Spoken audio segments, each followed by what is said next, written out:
Hello, welcome again to another edition of the GreenBaje podcast. That is AJ, he's the green. This is Ken, I'm the Bage. Welcome again to GreenBaje number 2. So, I don't know how many of you were watching the games this weekend, but as I was watching, I was confident I knew what my opening was going to be for this week until we saw what happened at Heinz Field last night. Um, so this week the playoffs started, and we had a lot of notable entrants into the playoff program. We had the Bills who made it back to the playoffs. The last time they had a win in the playoffs was 25 years ago.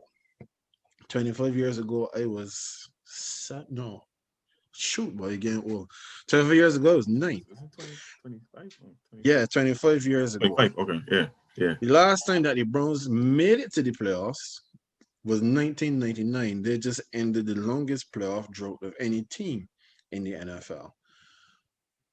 And I think that really and truly, there is no better place to start than what happened in the last game of the weekend. We had Cleveland coming into this game having no practice. They had COVID issues all week long, so their facility was closed all week long. They could not practice. You had them winning last week just to get into the playoffs, beating these same Steelers. Well, not the same Steelers because Big Ben didn't play. You had pretty much everybody else, but the quarterback is the most important position on the team. And if the quarterback doesn't play, really and truly, it's not the same team. So the quarterback is in, the running backs are there, all their wide receivers are there. And the first play from scrimmage is that they snap the ball clean over Big Ben's head, and it rolls all the way back to the 1 yard line. We have James Conner trying to fall on the ball and slips and That doesn't is make. another conversation in itself because I don't know what Connor was really doing.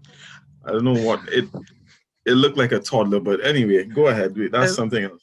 yeah, Connor runs to the ball. He can't say for the ball or on the ball. He just slips and doesn't make any contact with the ball at all. Ben Ben looks like if he needs some WD-40 and some oil for his hinges, because when he tried to go down to get the ball, I don't know if he actually made it to the ground yet. And then the Browns defenders, they just all swarm on the ball, and the Browns are up 7-love, well, 6-love, because they get the touchdown and then score the extra point on the first snap of the game.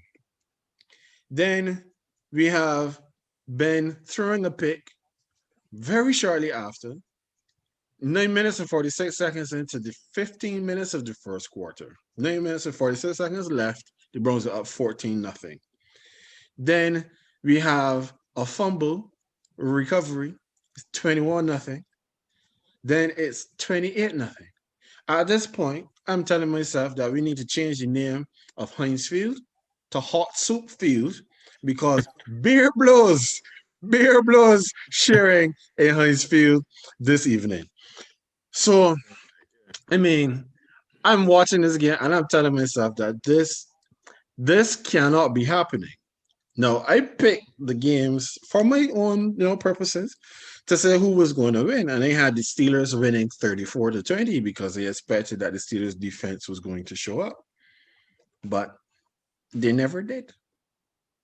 They never arrived until the second Yeah. half.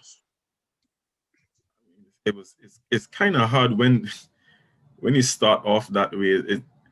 I can imagine how mentally you had to be scrambling before you even settled into the game. You had to be scrambling to try to be on your P's and Q's to help erase a deficit that you weren't the main reason for in the first case. So, not that I blame them. Not that I blame them. They need to do better. They needed to do better, but at the same time, it it it just started off so badly for the entire team that it just seemed like it was insurmountable. And I feel like mentally that would have affected um, both offense and defense. and then Big Ben added to that his play. But again, we'll get into that. But it was just, man, it was terrible. I kid you not. I was, like I said, I had bowed my head to say grace, Ken. I had bowed my head to say grace. As soon as the game was about to kick off. By the time I looked up, I was seeing the replay of the recovery. So I'm like, wait, what really just happened? And then after that, it was the onslaught. And so this is the one game I picked for the weekend that I got wrong, right? And mind you, and I'll be very honest about that, because last week I was talking to my boy Baker, but like you, I expected that the Steelers defense would come out ready, and as much as I know that the Steelers couldn't run the football, I still went with the common sense pick. And I was like, the Steelers, they're accustomed to being here. This is the Browns' first time. I didn't think it would have been a blowout, but I also didn't expect Big Ben to be this deplorable. But I honestly didn't expect what happened to happen. And so this is the one I got wrong, but it still feels like a win because they just see Baker. They just see my boy Baker though. Oh, that was a near perfect performance. If not, you know what? It was essentially a perfect performance. For what he needed to do, he did it with aplomb, right? I can't even remember the stats. And I know, first of all, he didn't get a sack for the entire game. And I mean, that's down to the defense as well, that they just could not get pressure on the guy. When he did scramble, he did make some good plays, but he was solid in what he had to do. And whether it was just a little screen to Nick Chubb running 40 yards to take it to the house, or just handing it off for whoever was the receiver. I mean, he had Juice looking like he invoked the spirit of Jerry Rice. This is Juice Landry we're talking about. Like, I feel like most of us that talk feel like Juice is more of a 1A than a 1, but he was doing it last night, though.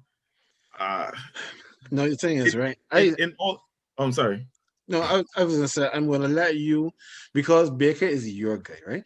And I can't come today and bat your guy because your guy did perform. But my bigger takeaway from that game was just how shocking the Steelers defense was.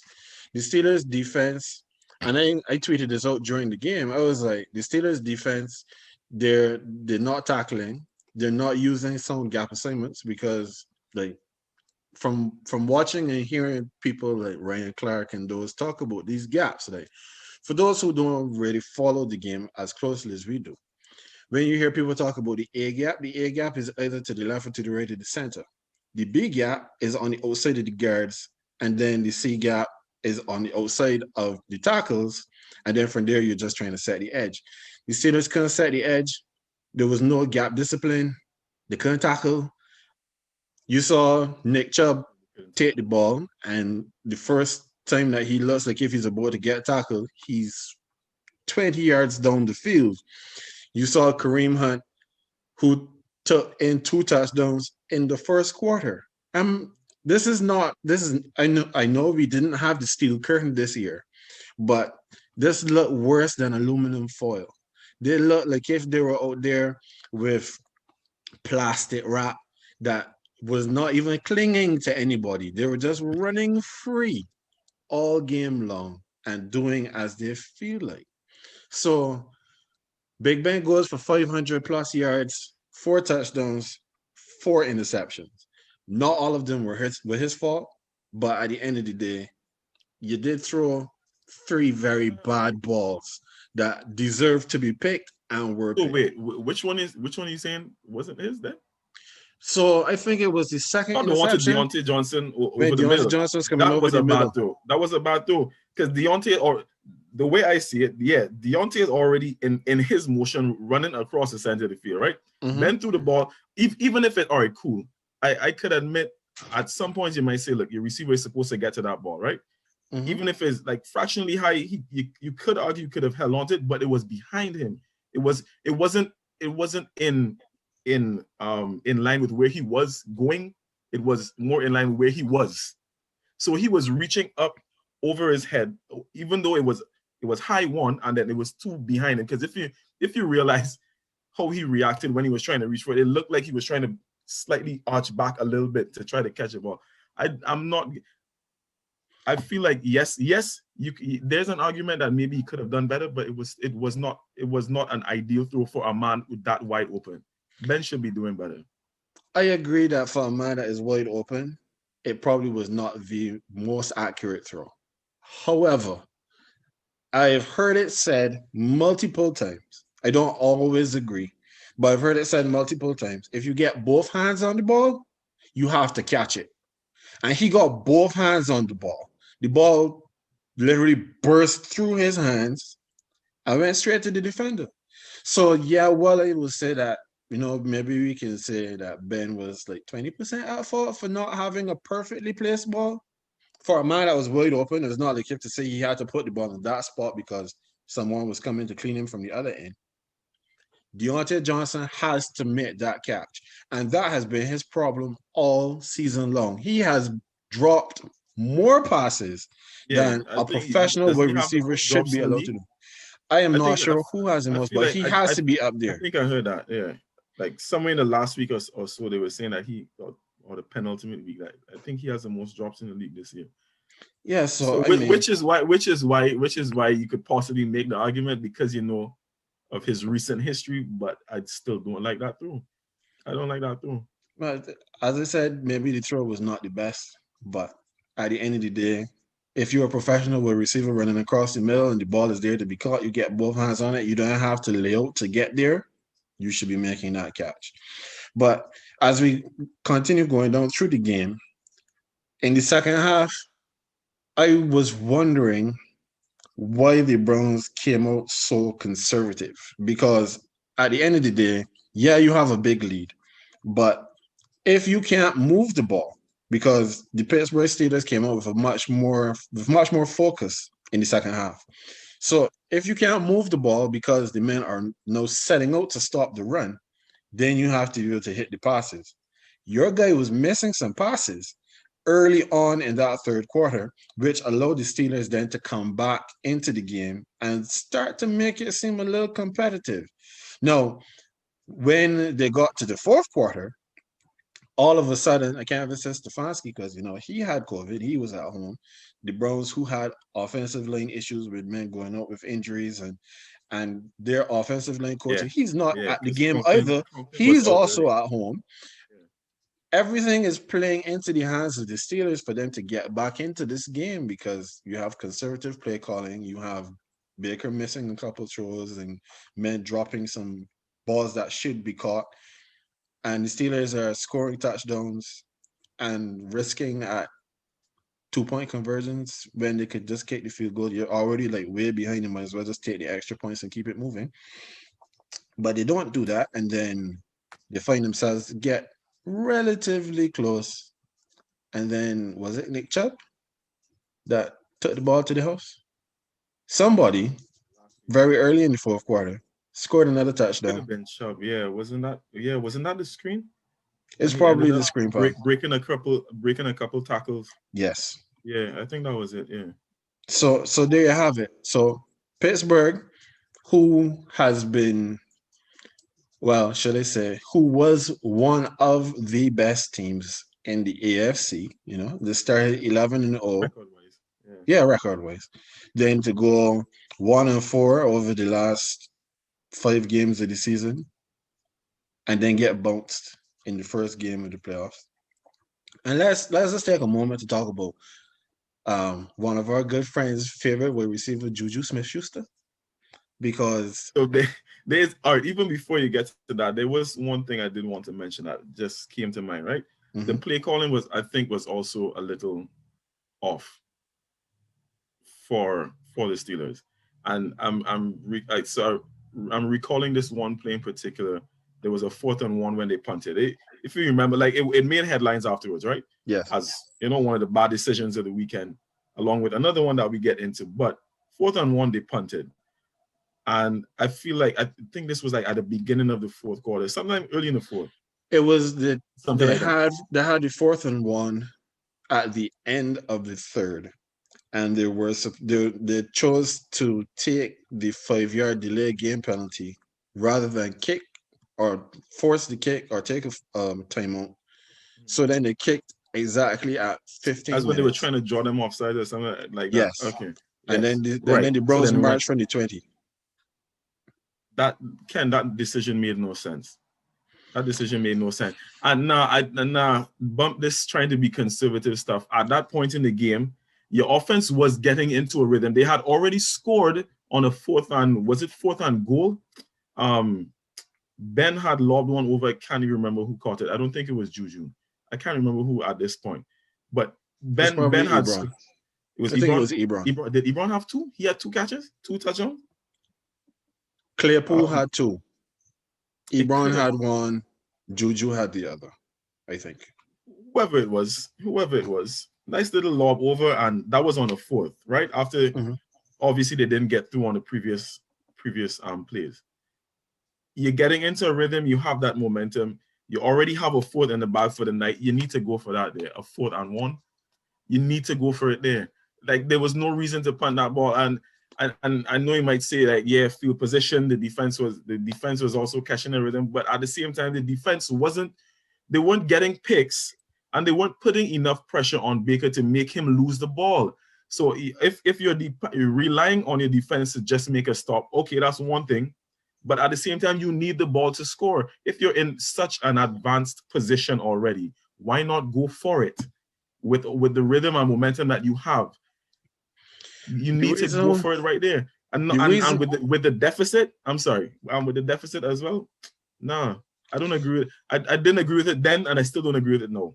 No, I can understand why you would say that you don't agree with it, because I'm sure the analytics guys would have said that if they went for it and they got it, then the win probability had to be pretty low at that point anyway. But it would have been higher than if they punted. However, we know the Steelers couldn't run the ball, and the Browns front was stymieing the run all game long. So then if they can't run the ball, then you're saying that they'll have to throw for this 4th and 1, because you can't trust that even though Big Ben is a big body, that he's going to be able to push through and get this first down.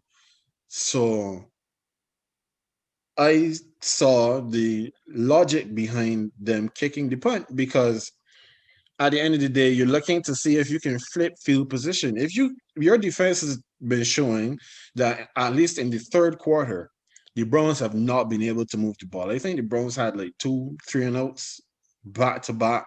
One, the Pittsburgh Steelers scored on. The second one, they did it, which has been they punted the ball back.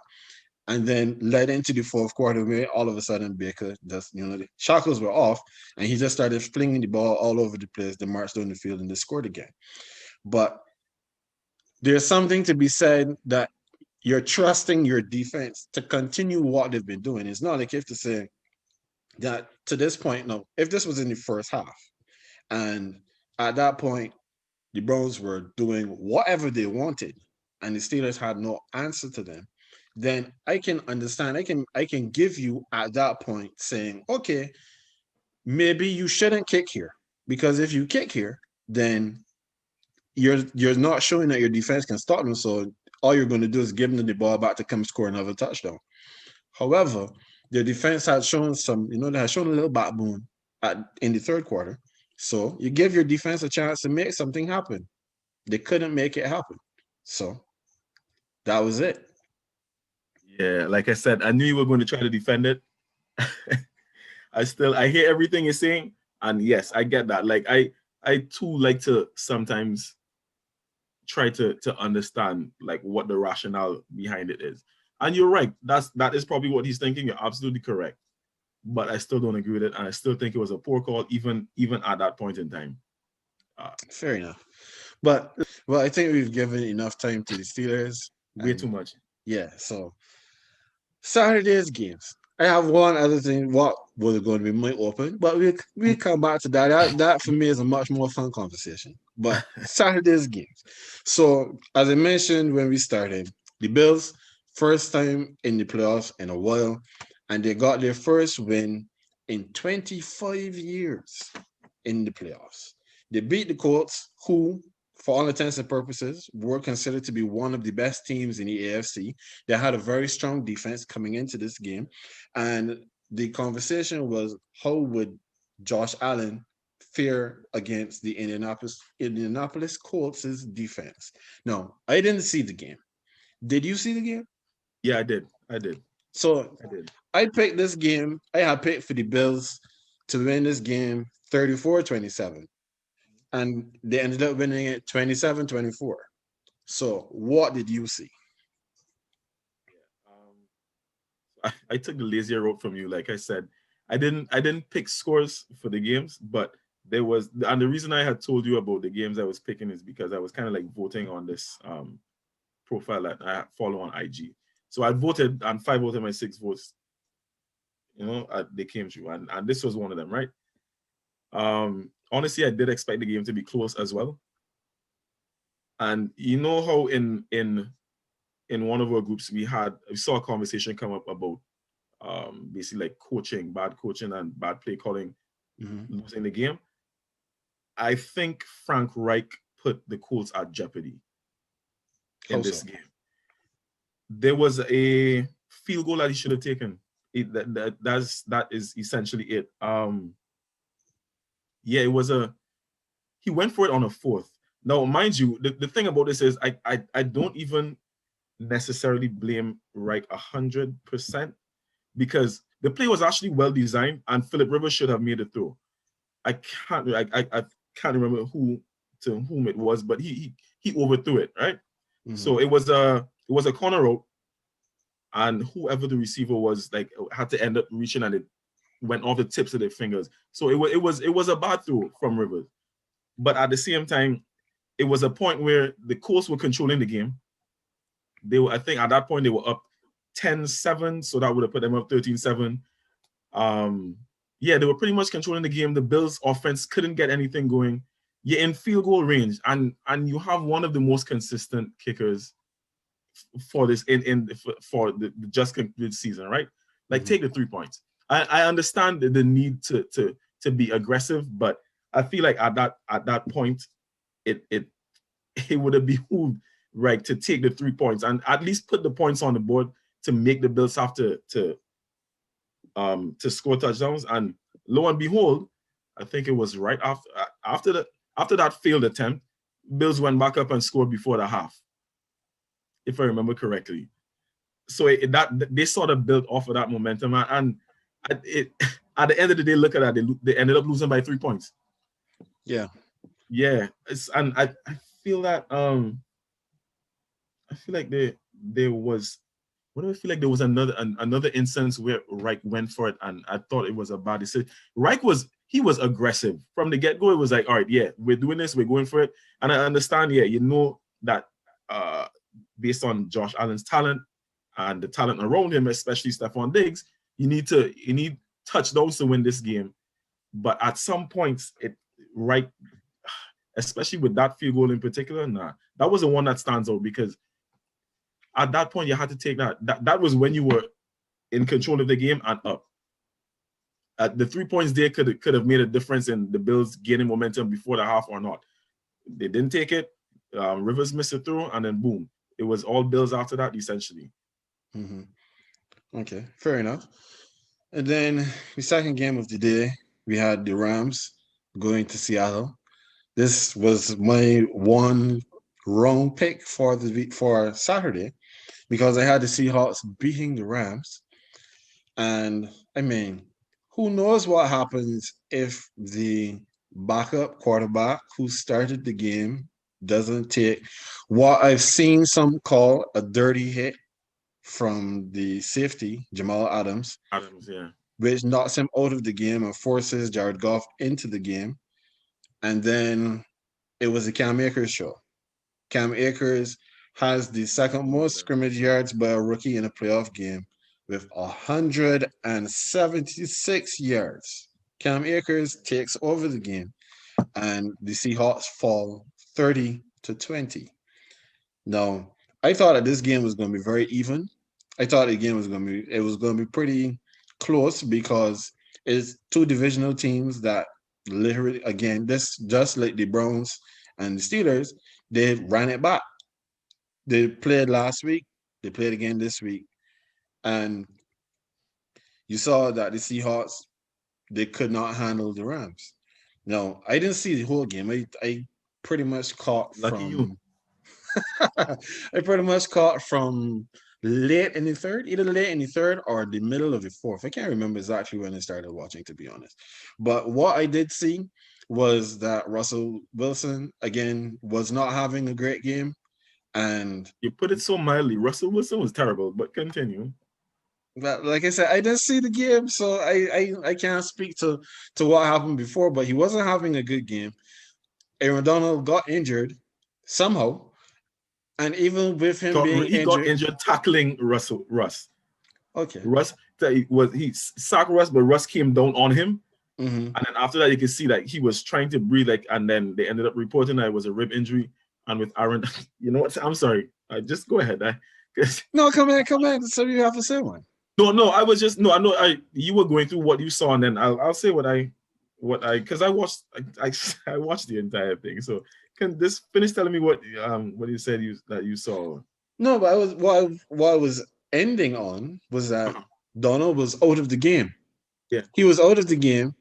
And even though he was out of the game, the Seahawks, who traditionally do not pay offensive linemen, who have for years neglected their offensive line to the point where I think that Russell Wilson by now should be in witness protection because he gets so much abuse every game because they refuse to get the men in front of him to protect him, that he does not have a good game. He's not able to have a good game because they have too many horses on the back end. You have Donald up front, who went out.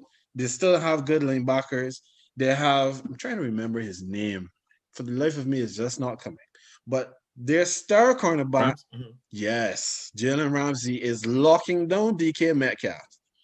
So if you can't use Metcalf, you still have Lockett. You have other weapons that you can use, and they don't do it clearly because by the time I tune in, like they're pretty much out of the game. So it's no secret how good the Rams defense is, and I'll tell you something, right? From watching that entire game, all the names that you just called, incredible names, the Pro Bowlers and whatnot.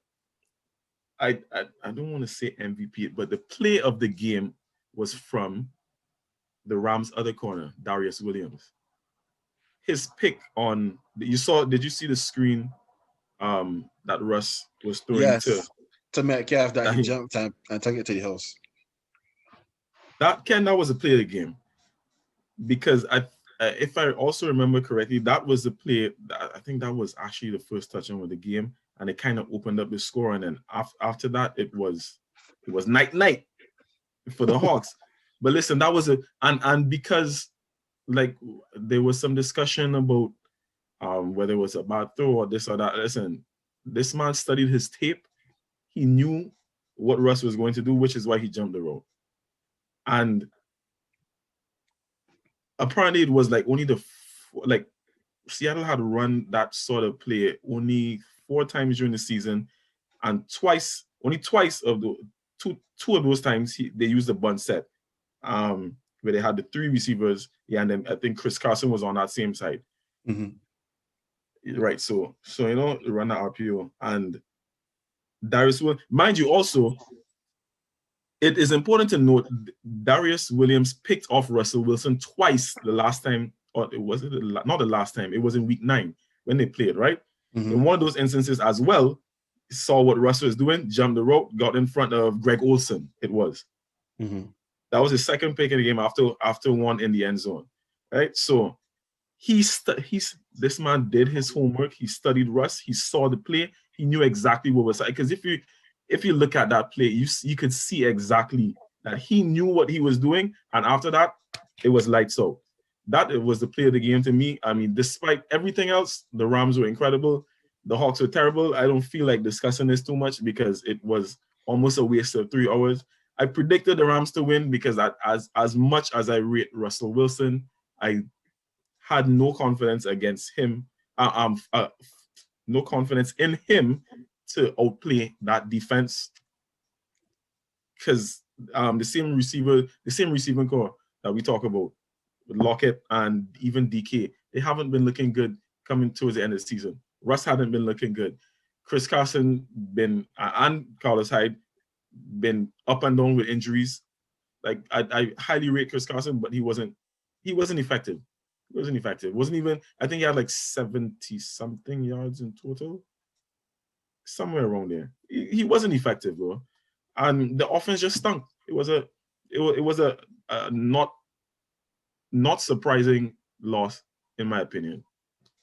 Okay, no problem.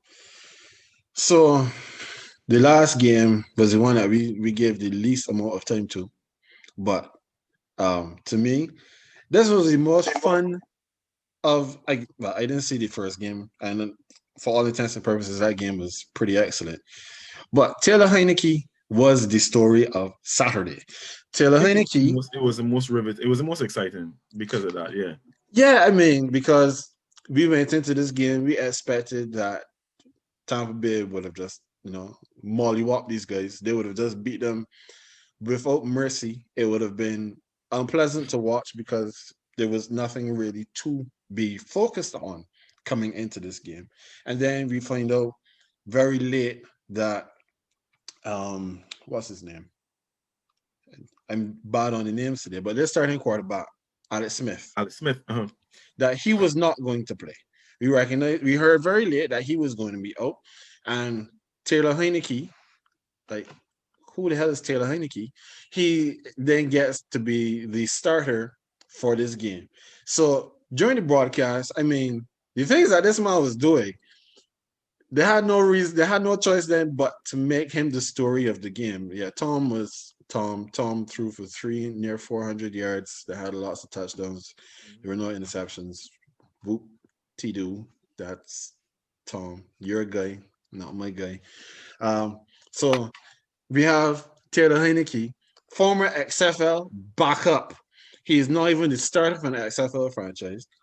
The one thing that they highlighted a lot was that he was a former practice squad man with the Patriots. So there was a time that when Tom got to the facility, he was already there and then they're sitting down and he introduced himself to Tom. They sat down and then they chopped it out over some film for 30 minutes. So he has some experience of dealing with Brady. Washington, when they saw what happened to the Broncos, who had no quarterbacks for a game, they decided that they were going to bring him in as the COVID quarterback. So they just, stuck him somewhere when everybody else was going through the reps and stuff, and waited to see if he would have been called upon.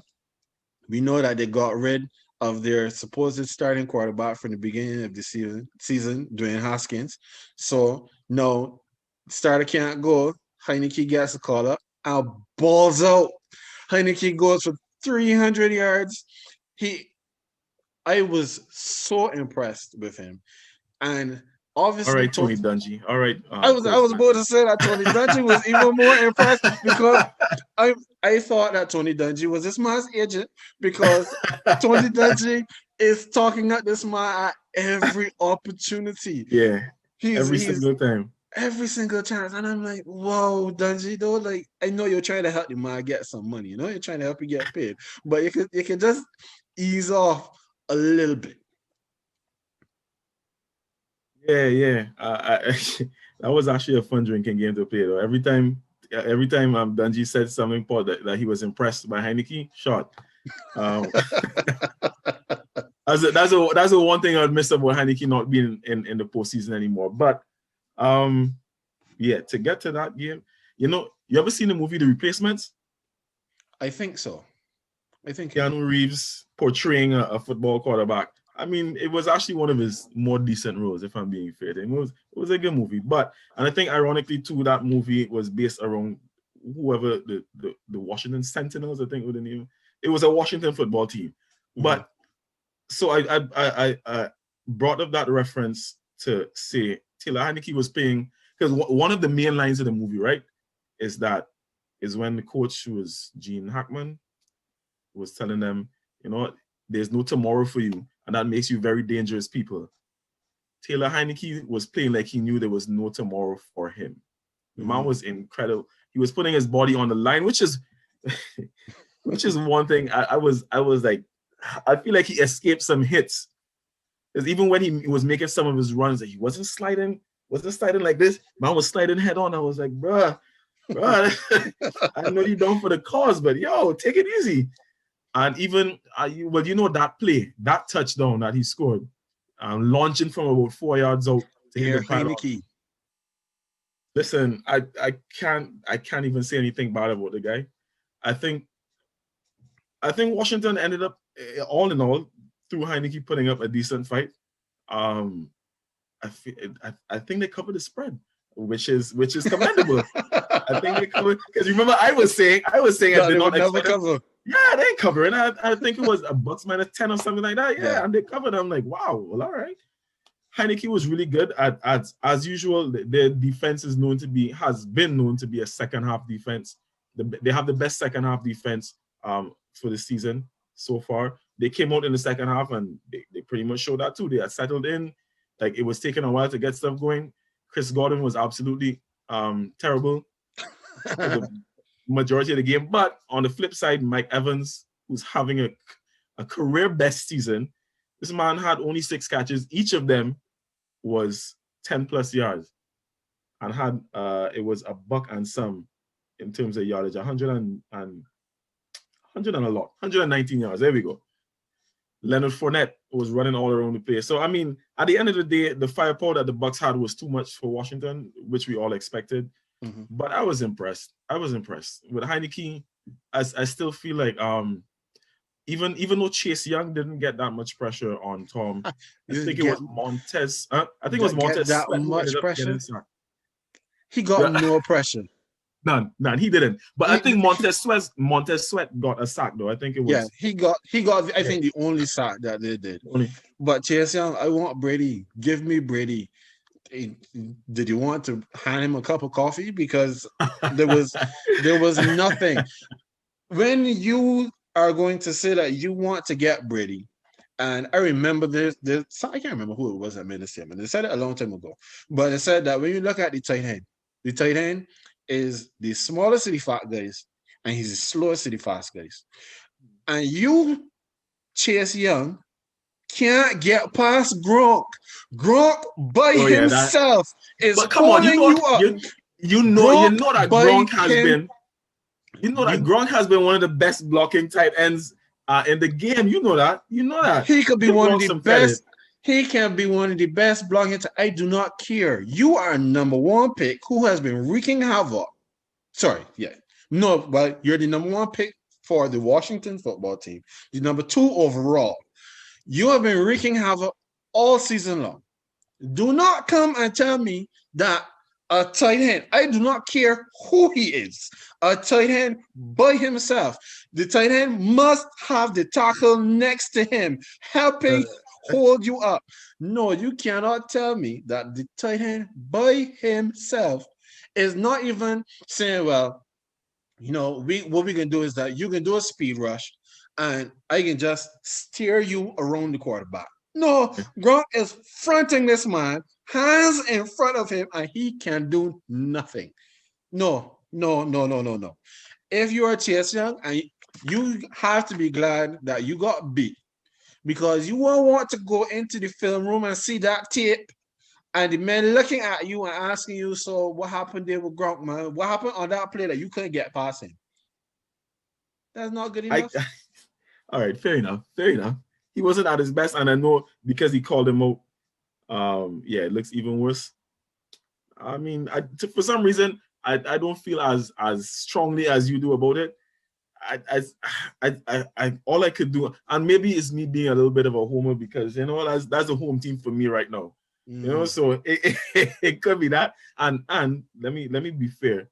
It wasn't just Sweat that got the tackle. Deron Payne actually had 2. It was 3 sacks. Sorry. It was actually 3 sacks. Sweat got the one that I remember, but Deron Payne actually had 2. But I feel like that Washington defense is young and they've been looking good. I commend them. That's all I can do. Right? It was a good showing. Even were they even the dogs because they won the division? I didn't even know. They weren't the biggest dogs going into the weekend. I know that for sure. That was actually the Bears against you. We get into that, but it was a commendable showing, and what we expected to happen happened. I still give them some credit for the overall performance, offense and defense. Yeah, I give them some credit too for their overall performance, but there had to be a dog. Any team coming out of the NFC East going into any game against any other team that got into the playoffs from anywhere else in the NFC was going to be an underdog because the NFC East is the NFC least. They're the NFC weakest. They are the worst. So we will just move on. So Baltimore, Tennessee. I'm leaving my game for last because that had the most for me. That had the most fun activity in the entire game. But I'll let Baltimore you versus talk Tennessee. about that more than I will actually. I'm just letting you know. I'll let you deal with that one. But yeah, so Sure. Baltimore, So Tennessee. Lamar gets his first win in the playoffs, and that for me as a fan of Lamar, I really believe that a lot of the criticism that he has received in the past was overblown. I remember, I'm trying to remember which commentator said it, but early in the season, I think it was Ryan Clark. He made mention of who Lamar had to throw the ball to.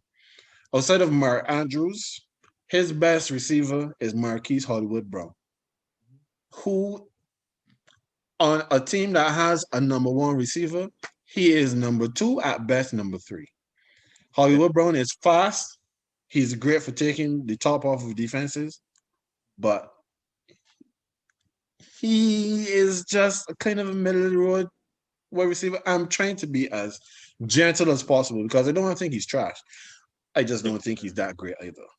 No, that's fair. Fair, yeah. So to me, the two main talking points coming out of that game. Um, we don't really need to spend a lot of time talking about Lamar and how incredible Lamar is, especially with his legs, because that touchdown run, I don't remember who said it, but it said that was the greatest run that they have ever seen.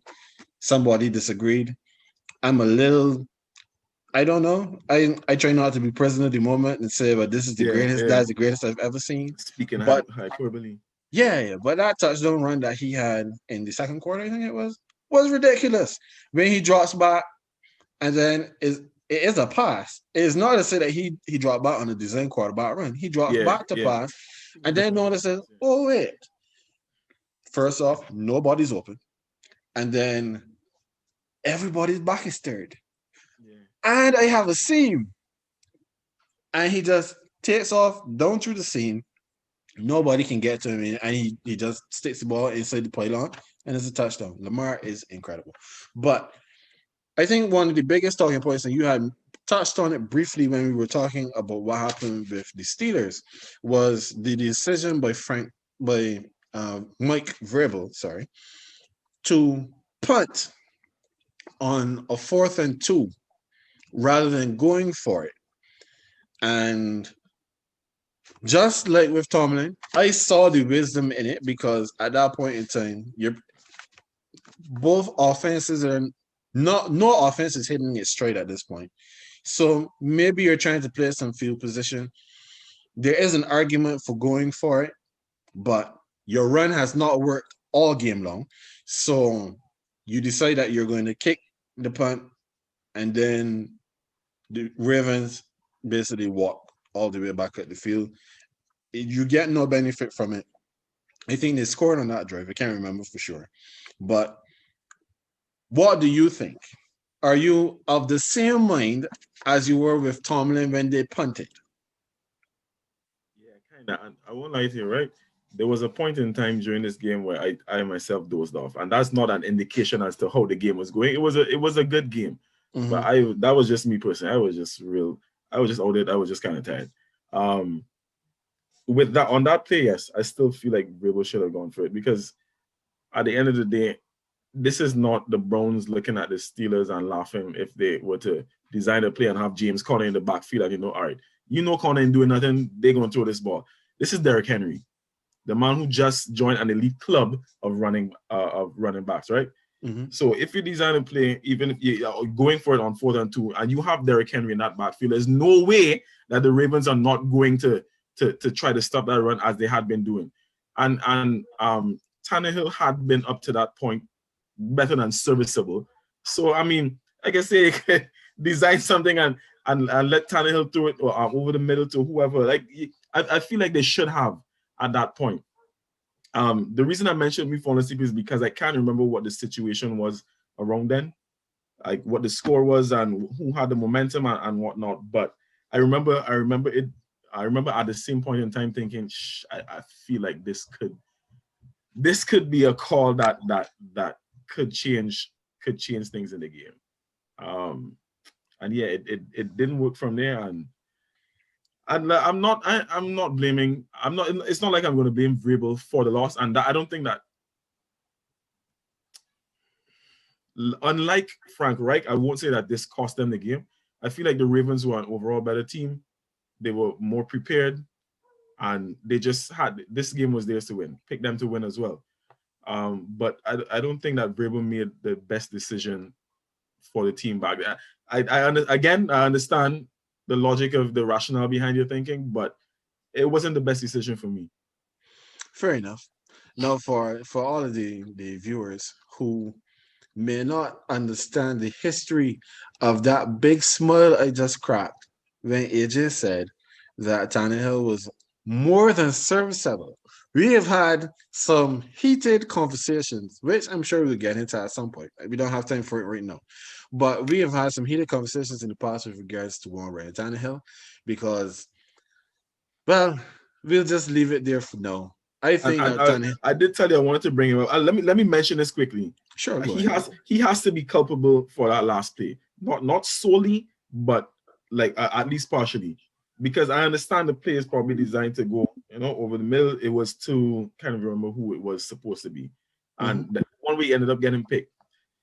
But at that point in time, I don't even know how you do not consider going to your best receiver for the game, who has been absolutely tearing his corner apart all game. AJ Brown was on the outside completely free, ready to take it to the house, bro.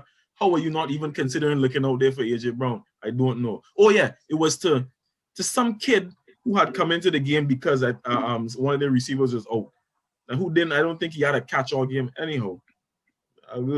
I'll bring this back up when we get into Tannehill. Let's move on. Yeah. So Saints and Bears. Saints and Bears. Get the So smile. yeah, of course. So I actually got a lot of flack from lots of different people. People looked at me and was like, "How are you so concerned about the Bears?"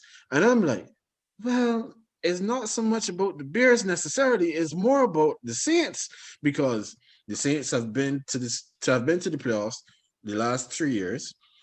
And as I touched on last week, I won't waste our time with going back over it again. But the Saints have let me down 3 years in a row on Wildcard Weekend.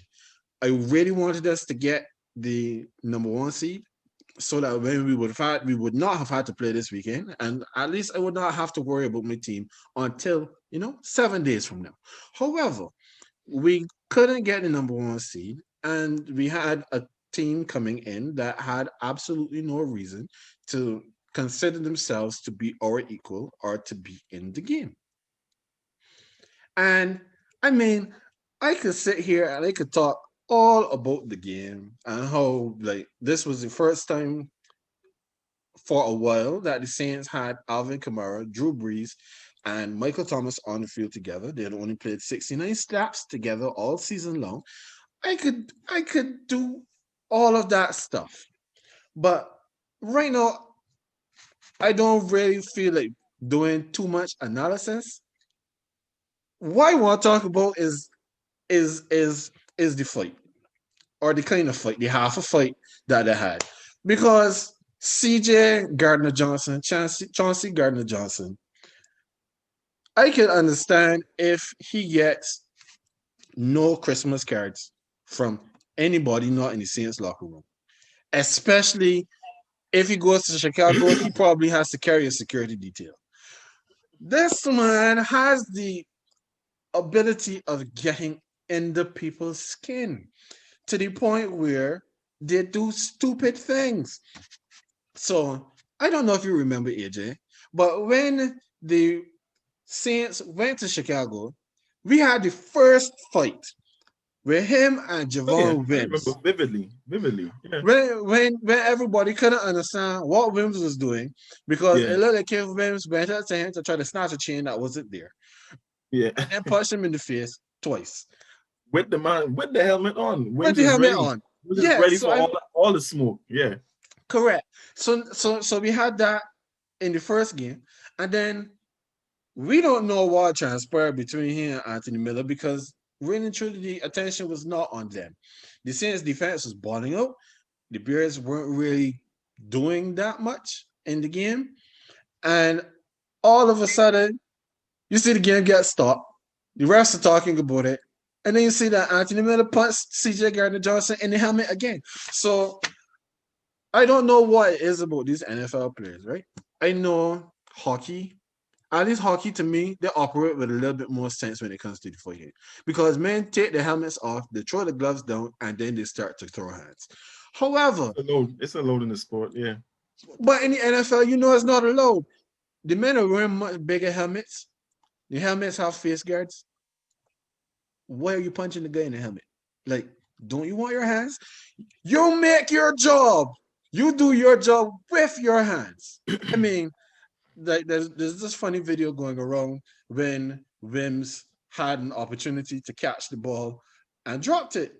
So In the end zone. Yeah, in the end it was. zone, and Mitch put it on a platter. It was on a dime. It was a dime. Yeah, and he it was should have a caught it. To be fair. he should yes he should have caught it. And if he had caught it, then the game I will concede the game goes very very different. I probably would be watching that game and be very concerned at that point because the Saints were not being efficient against the Bears pass rush, and they were not rushing the ball. They were running the ball pretty okay, but the pass was a little bit hit or miss at times. But for me, it's not even I'm not even bothering with all of that.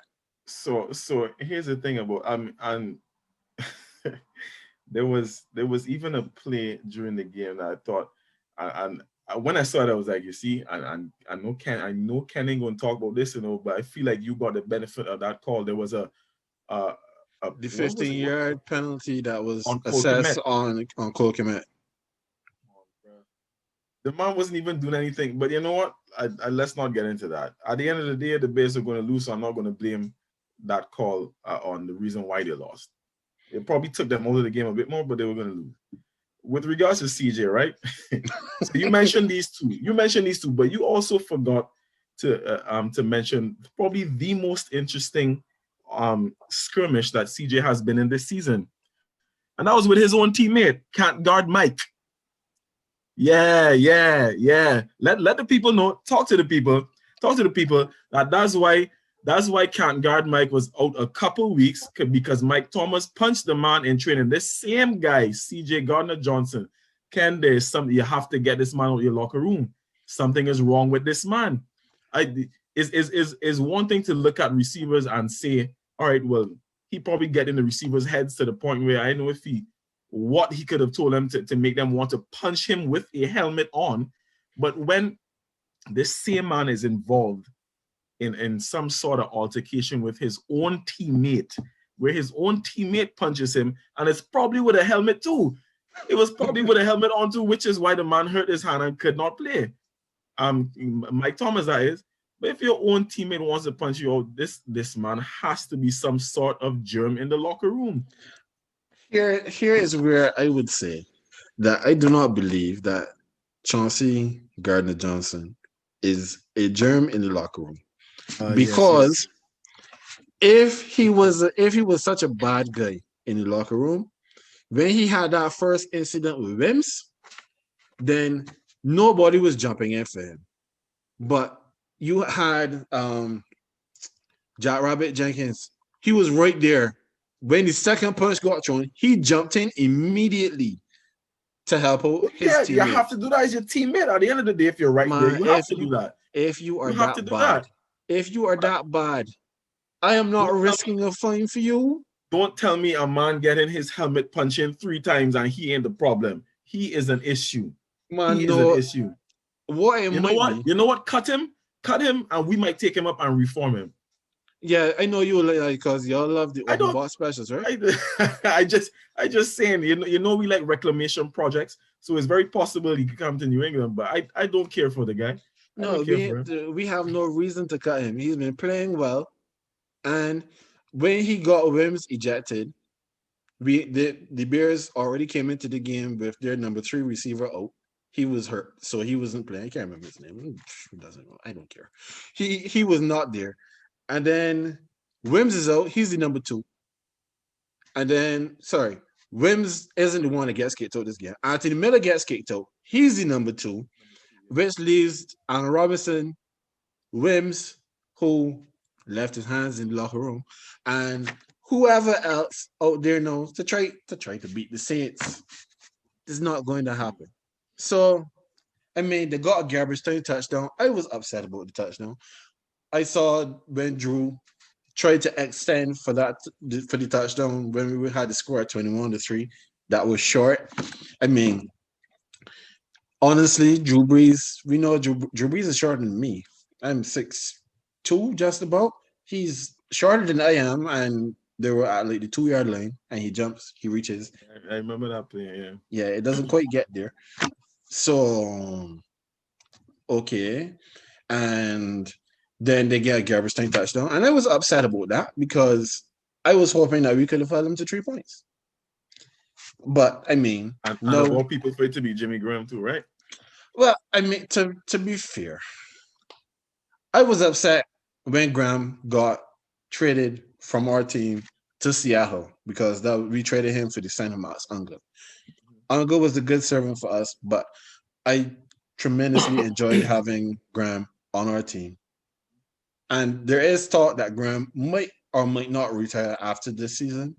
So if his last play in the NFL is a touchdown catch in the Superdome, I'm fine with that. I'm cool with that. I would have still rather that we beat him at 3 rather than beat him at 9. But if that's how it goes for Graham to ride off into the sunset, cool, no problem. But no, this now takes us from review to preview. And yeah, as we here talking about the Saints and we're talking about the Saints defense, let's start with the Saints. The Saints last game of this is the divisional round. We got Tampa coming back to the dome. I am just sorry I don't have a Marshall Latimer jersey to wear during this game because I know he is rubbing his hands, hoping that Mike Evans is fit enough to play. Because Mike Evans, we know, does nothing when he comes up against Marshall Latimer. I remember that it said it is extremely difficult for a team to beat another team in the NFL 3 times in a season. But I am confident that where I was a little on the fence last game, I'm confident this week, though. I'm pushing all my chips into the center of the table because I am sure that the New Orleans defense, which has been playing exceptional football most of the season, who has found a way to cut down on the pass interference calls 30 and 40 yards down the field. I am confident that the rush defense that has been showing out pretty much all season long, except with when we stupidly lost that game to the Eagles. I am 150%, not even 150, 150% confident that my Saints in the dome again are going to show up, show out, and beat Tampa Bay again. Let me hear you, Tampa Bay disciple. That's what you're supposed to say, and I can't fault that. At the beginning of the season, when we spoke, I told you honestly, the Saints are going to win this division, and the Bucks are going to get that wild card spot, right? I admitted to you, I didn't expect the Bucks to win the division. The Saints, I had the Saints to win it, and the Bucks to get into the playoffs through wild card. Who?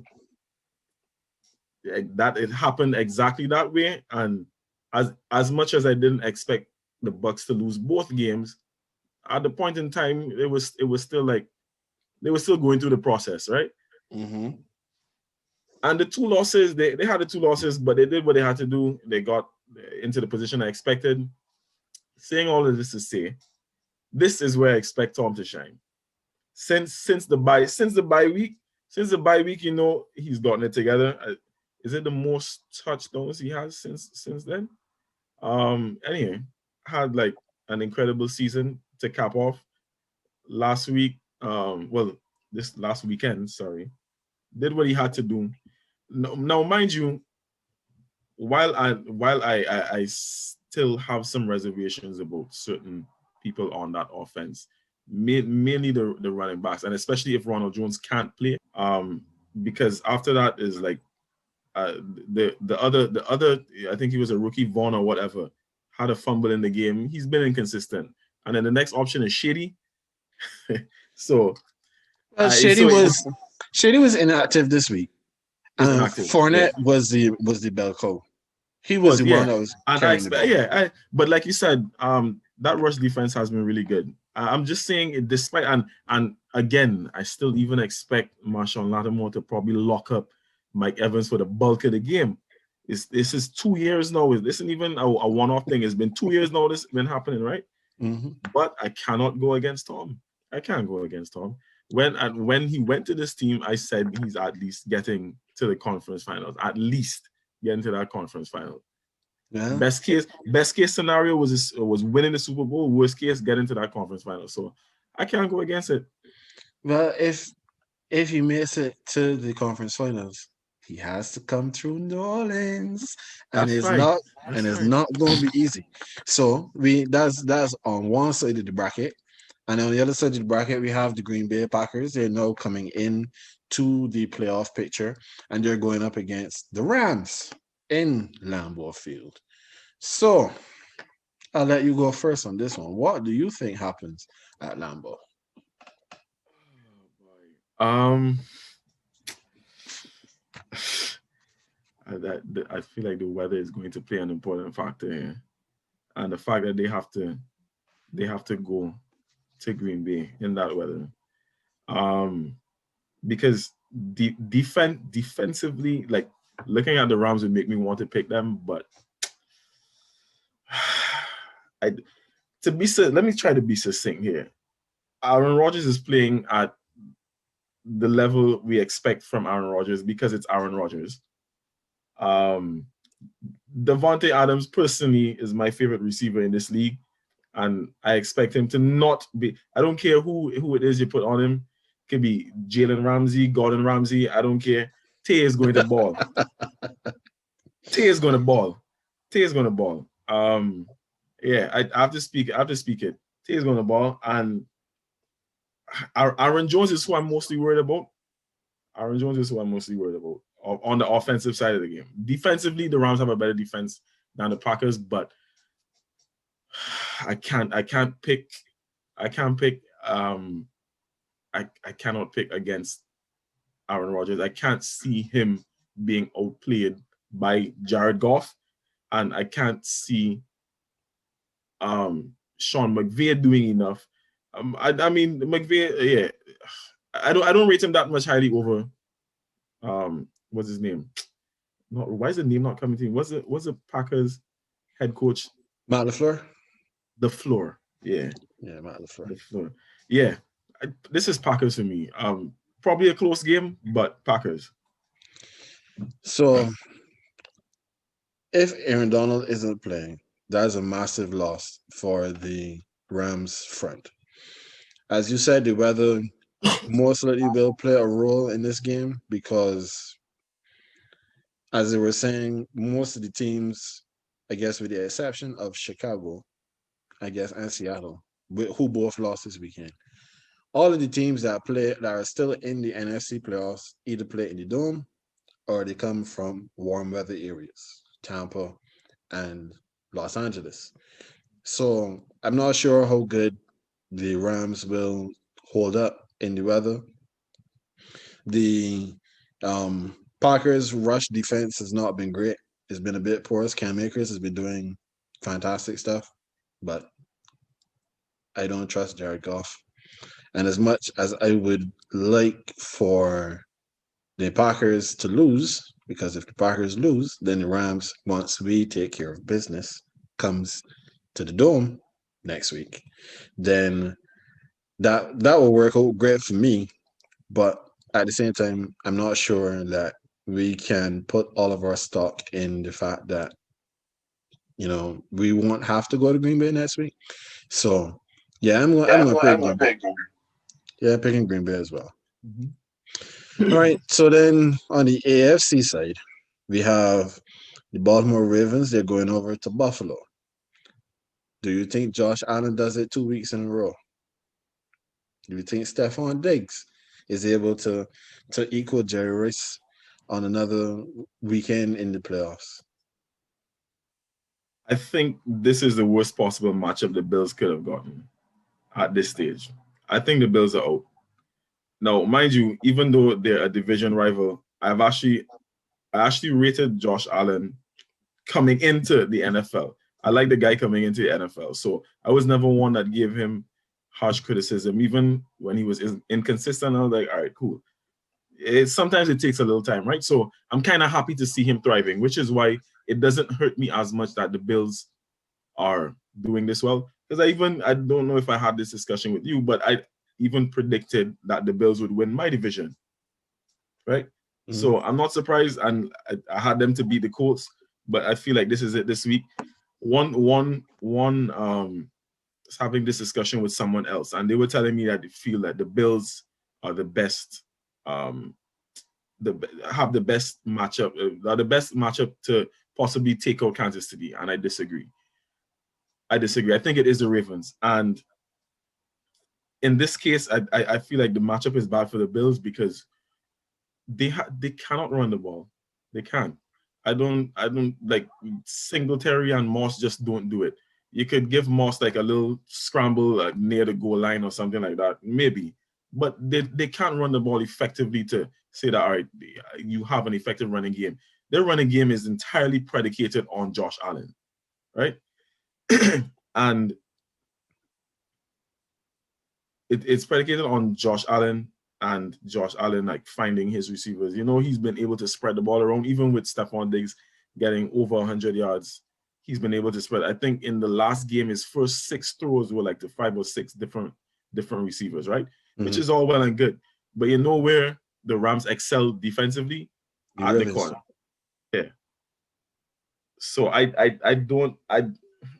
think Marlon Humphrey and Marcus Peters are going to have an exceptional game. I'm not saying that Josh Allen wouldn't probably get something done. Again, I don't see this being a blowout, but I think the matchup is bad for the Bills, and this is the Ravens again to me because I don't think if I'm recalling correctly, I don't feel like they've been very good at stopping the run either. So J.K. Dobbins and Lamar, that speed and craftiness and niftiness and just being shifty all around, I don't see them stopping it. This is Ravens to me. Well, I don't disagree. To me, the biggest takeaway that I had from the Ravens beating the Titans was their defense. The rush defense especially was dominant against a 2,000-yard rusher in Derrick Henry. They don't have that threat with the Bills. As you mentioned, the Bills really can't run the ball that effectively. So when you put all of that together, then it looks like it's going to be a pretty long day for the Bills because if Josh Allen doesn't scramble, then they can't run the ball. And if they can't run the ball, then the Ravens are playing the pass pretty much all afternoon long, and that is going to be trouble. And as you said, this matchup for them defensively is horrible because Lamar Jackson can run easily for 80 yards on any play. You have J.K. Dobbins, who has been doing extremely well. He's been coming on. They've been bringing him on slowly throughout the season, and he's been doing very, very well up until he has reached the point now where he is their number one running back. Gus Edwards, the late Gus Edwards, and he's also been doing very good for them. And like right now, they're so spoiled for riches that they don't even have to suit Mark Ingram up for these games because he doesn't play special And he was teams. he was out last. He was inactive last game as well, wasn't he? Right, because as the third running back, if you're third running back, if you have a third running back, he has to be contributing on special teams. And Mark Ingram doesn't play special teams. I mean, he's what 31 years old now, so you can't expect a vet at his standing. That's like telling Adrian Peterson to go play special teams or sending Frank Gore out there to be the gunner. Nah, that's not gonna happen. So because of that, Ingram is not going to suit for this game more than likely, but the Baltimore running game more than likely will still dominate. So yeah, I have them winning that game as well. And then the last one, I think this is the early game on Sunday. Cleveland Browns going to the Kansas City Chiefs. We, Now you saw are we actually going to discuss this? Are we we don't actually have to. It- okay? we've been here a while, but I know they've been saying that Cleveland, because Cleveland has basically nothing to lose except just the game, then they can go in and they can play loose. They can play. Nah. It's Kansas City. Kansas City has been sleepwalking through the entire regular season because it's not about the regular season for them. They've had a week off. They're going to come into this game ready. Andy Reid is going to have these boys prepared. It's a wrap. For fear Yeah, of the criticism that may come, if somehow the Browns find a way to win this game, it is a wrap. We don't even have to talk about this. yeah. I mean, I'd like to see Baker have a good game. My guy go out on a high, but I won't be too critical if he doesn't. I don't think Kansas City's defense is all time great, but yeah, who will be kidding? It's Kansas City.